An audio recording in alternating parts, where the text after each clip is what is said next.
Japan ઉપર ગોળીઓ ટેટો નાખ્યો તો, અણુબમ નાખ્યો તો, જાપાનની પથારી ફરી ગઈ, હાલત ખરાબ થઈ ગઈ હતી. એના પછી હરોમી આવી હતી, આ તો સુનામી આવી, તો એ જાપાન સ્પ્રિંગના માફક ઊભું થઈ જાય છે ફટાક દઈ. કેમ કે જાપાનનું બંધારણ ટાઈટ છે, થોડા કાયદા કાનૂન ટાઈટ છે, એટલે એ સ્પ્રિંગના માફક ઊભું થઈ જાય છે. ઇન્ડિયાની અંદર કાયદા કાનૂન બિલકુલ નબળા છે, બંધારણમાં કોઈ સાર નહીં. ઈમાં ઇન્ડિયા પાછળ પડતું જાય છે દિવસે દિવસે. વર્ષો પહેલા ગોધી બાપુજી કઈ ગયા હતા કે જે નબળી જ્ઞાતિ છે એ લોકોને સ્પેશિયલ અનામત આપો, એમની જગ્યા સ્પેશિયલ બની આવો, એવું કઈ ગયા હતા. 10 વર્ષ માટે કીધું તું બાપુજીએ કે એ લોકો થોડા આગળ આવે, સુખી થઈ જાય. એ ગણતરીએ 10 વર્ષ રાખ, પણ એ વાતના 60-70 વર્ષ થઈ જાય. પહેલું રાજ કોંગ્રેસને કરવાનું ચાલુ કર્યું તો કોંગ્રેસની ફરજ હતી કે 10 વર્ષની અંદર અનામત હટાઈ દેવાની, પણ કોંગ્રેસે અનામત હટાઈ નહીં. કોંગ્રેસના મગજમાં ભૂસું કહી દીધું, અનામત ના ના ના ના મારા મત એમ કરીને કોંગ્રેસે રાજ કરવાનું ચાલુ રાખ્યું. ઈમન નેની જ્ઞાતિ વાળાના ખાડામાં ન ગયા, નેની જ્ઞાતિને હિપ્ટોને જેમ કરી નાખ્યું બરાબરનું કે હું બેઠો તો ને જીવાયા કરે, તમને લીધા કરજો તમે.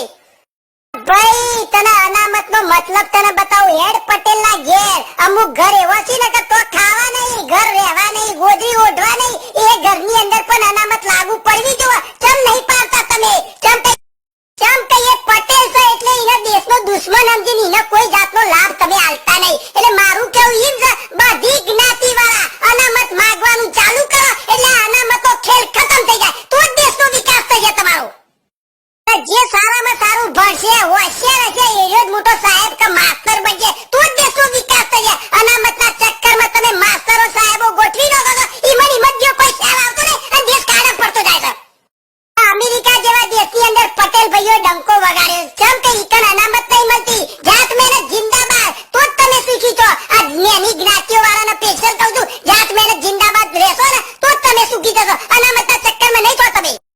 સ્કૂલમાં અમે ભણતા હતા તને અડધા કલાકનો રમત ગમતનો પિરિયડ આવતો તો તારા સાહેબ અમને માલધારી રમવા બાલીકો છોડી મૂકતા હતા. તારા અમે અડધી ટીમો પાડતા હતા, ઘેરાન મુઠાન બધું હરખું કરીને 10 મિનિટ ખરી ટીમ પાડવાનું બગાડ દેતા હતા. એટલે હારી મને બરાબરની બોચીમાં કરાઈ.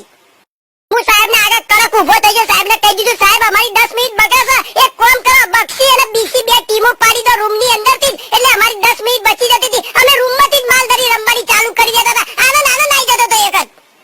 એક વખત નતા વિચારતા કે આમાં બે વધાર કે બે આમાં ઓછા, પણ અત્યારે હાલ મોટા થઈ ગયા, જોબો માટે બાજમ બાજ કરી છે, એટલે ઈમાં અડધું કરી દો. મને બહુ યાદ આવે છે સરદાર વલ્લભભાઈ પટેલ, બહુ અધૂરો કોમ મૂકીને જતા રહ્યા, એટલે બહુ યાદ આવે છે સરદાર વલ્લભ.